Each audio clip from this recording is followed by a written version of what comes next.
సర్కారు బడిలో చదువుకునే బడి పిల్లలకు షెయి సర్కారు చక్కదనమైన పని చేయబోతున్నదట. మలి ముఖ్యమంత్రి కం చదువుల మంత్రి యనుమల రేవంతాల సారు నోట్లే చక్కెర పోయకుంటనే పిల్లల నోర్లు తీపి చేయబోతున్నాడట.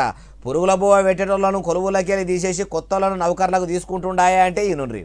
షెయి సర్కారు బడి పిల్లలకు కిట్టు ఇవ్వబోతున్నదట. కేసీఆర్ కిట్టు లెక్కనే ఉంటుందా? ఏం కిట్టు అంటే సర్కారు బడిలో చదువుకునే పిల్లలకు 22 వస్తువులు పెట్టి కిట్టు ఇయ్యాలని సీఎం రేవంతాల సార్ ఆఫీసర్లను పిలుచుకొని పెద్ద ఎత్తున మీటింగ్ పెట్టి చెప్పిండట.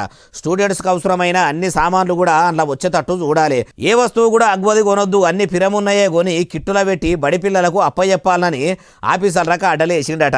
ఆ కిట్టులో ఏమేమి ఉంటాయంటే స్కూల్ యూనిఫాము, బెల్టు, టై, బూట్లు, పైతాపులు, నోటు బుక్కులు, స్కూల్ బ్యాగు, ఇంకేం అవసరమో అన్ని కూడా పిల్లలకు కిట్టులనే అందియాలని అనుకుంటున్నారట. అయ్యా సీఎం రేవంతాల సారు, మీరు బడి పిల్లలకు కిట్ ఇస్తామన్న ముచ్చట మంచిగానే ఉన్నది, కానీ అది కూడా ఏ కాంట్రాక్టర్కు గుత్తకు ఇస్తుర్రో మరి బడి పిల్లలకు ఏదో అగ్వకు వస్తువులు గోనిచ్చి అలా పెట్టి పేరుకు కిట్టు ఇచ్చి పబ్లిసిటీ చేసుకున్నాడు కాదు. బాజాప్తా బ్రాండెడ్ వస్తువులే కొనుండ్రి.